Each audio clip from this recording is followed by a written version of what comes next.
Imagine você vivendo relacionamentos saudáveis com maior aceitação entre vocês, sem brigas por esquecimento, comunicação ruim ou falta de organização. Você pode aprender tudo isso no Clube TDAH em Ação, a caixa de ferramentas para o TDAH. Confere no primeiro link da descrição. Quando a pessoa chega no seu consultório e ela fala assim, doutor, me ajuda porque eu acho que tenho TDAH.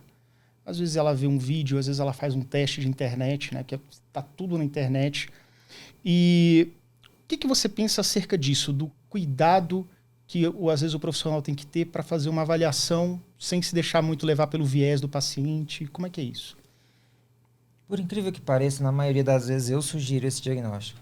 É mesmo? Não é muito comum que adultos nos procurem achando que tem. Achando que tem, né? Uhum.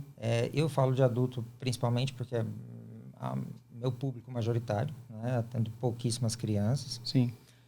E não é muito comum, as pessoas geralmente elas não têm essa expectativa. Então, geralmente as pessoas, eu não observo isso, que elas me buscam com algum interesse específico em ter este diagnóstico, né? E na maioria das vezes elas procuram o tratamento por outras causas, por causas diversas. Transtorno depressivo, uma ansiedade com frustração de inúmeras tentativas de tratar e que não está resolvendo. Então, é o mais comum de se ver, por incrível que pareça. Sabe o que eu posso perceber também, doutor? Eu acho que muitas vezes a pessoa, por exemplo, ela está com uma ansiedade de alimentar, alguma coisa assim, está comendo de noite, sei lá, está com alguma coisa, um transtorno alimentar, e aí de repente você vai investigar, pode vir que tem um TDAH por trás ali também, em comorbidade, né? Talvez ela realmente tenha um transtorno alimentar, né? Nesses casos, quando você percebe que tem mais de uma coisa afetando esse adulto com TDAH, o que você sugere que seja feito um tratamento assim, específico? A gente tenta sempre guiar muito o nosso tratamento com base em sintomas. Quando uma pessoa vem e me traz uma queixa, eu não negligencio. Porque assim, a gente pressupõe que aquela queixa esteja causando sofrimento, né?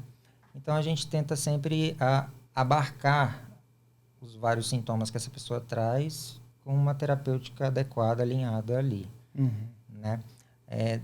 A gente não parte tanto do pressuposto de um diagnóstico específico para esse tratamento. Vou te dar um exemplo. A gente vai vir a falar provavelmente dos medicamentos para o tratamento do TDAH, mas eles também podem ser usados como potencializadores de antidepressivos em caso de depressões mais graves, por exemplo, né? Eles também podem ser usados quando você tem transtornos de humor, transtornos depressivos mais graves com sintomas cognitivos, porque hoje em dia também a gente já sabe que os sintomas cognitivos nos episódios depressivos, eles são os mais refratários, em geral. E o que significa isso, doutor, para quem não entende? Isso significa que é muito comum a depressão vir acompanhada de dificuldade de concentração, alteração da velocidade do pensamento, algumas vezes com um pensamento mais lento, né, com uma dificuldade de se concentrar, uma dificuldade cognitiva, às vezes com sonolência, e a gente pode sim se utilizar dos medicamentos que são usados especificamente para o TDAH, para tratar como potencializador de antidepressivo nos quadros de humor, por exemplo. Entendi. E essa questão da utilização do medicamento, quando você tem um acesso, como é que eu posso dizer? Geralmente na psiquiatria, isso pode ser comum, isso que você está me dizendo, né? O fato de você utilizar algum outro medicamento para ajudar no tratamento de uma outra comorbidade, de uma outra patologia que não é aquela principal. Existe o fato do paciente ele ter alguma dificuldade de adaptação e quais seriam os sintomas que o paciente sente que aquilo ali, que aquele tratamento que ele está fazendo não está dando certo? Eu vou dizer por quê.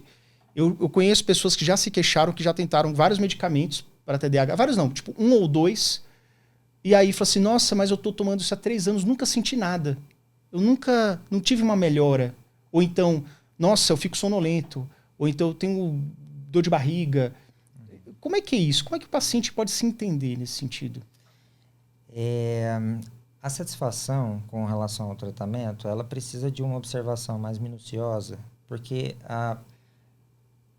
a gente tem que considerar, assim, a gente tem que observar tanto a própria percepção do paciente, porque é muito comum, às vezes, assim, as pessoas falarem que não notam diferença e quando você vai conversar e perguntar de alguns aspectos, ou dos mesmos aspectos do primeiro atendimento, por exemplo, E as pessoas começam a notar a diferença no momento do atendimento. E, de modo geral, é bem isso que se busca. Uma melhora que seja progressiva, gradual, mas não se busca uma melhora abrupta, muito rápida, porque isso também pode vir acompanhado de efeitos colaterais, por exemplo. Geralmente vem, imagino, né? Sim. E então não existe uma pílula mágica, do tipo assim, eu tô com esses sintomas aqui, eu vou tomar esse remédio, no primeiro dia já vou ter ali uma melhora significativa. Não seria assim que funciona. Não seria assim. Não seria tanto assim que funciona. Alguns dos sintomas, algumas das queixas, você pode até observar uma melhora abrupta. Uhum. Mas a probabilidade de vir com efeito colateral inicialmente também ela é considerável. Não seria naquele momento inicial o efeito estável, o efeito que vai preponderar, ou o efeito que a gente busca. Uhum. E eu costumo dizer muito isso para os meus clientes, meus pacientes, que, bom, a gente às vezes até se utiliza de alguns efeitos iniciais deles para melhorar outros sintomas. Mas não necessariamente seria o que a gente busca a longo prazo. Entendeu? Mas a gente pode se usar de alguns efeitos desses de forma inicial. Algum tempo atrás, há 12 anos atrás, eu fiz uma combinação com o meu psiquiatra que foi o seguinte. Eu costumava ficar ansioso quando eu tomava medicamento para TDAH.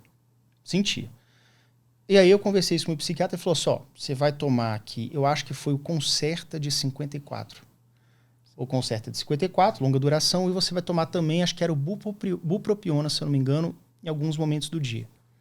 Quando eu tomei isso, doutor, eu me sentia feliz.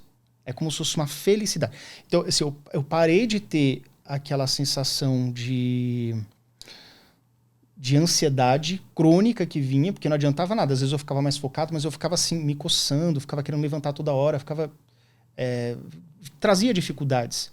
E aí, com o bupropiona combinado, parece que deu uma relaxada. Entende? Então, eu acho que é muito disso. A gente, às vezes, testar, ver o que dá certo para cada paciente, né? E aí você vai tendo um desempenho melhor.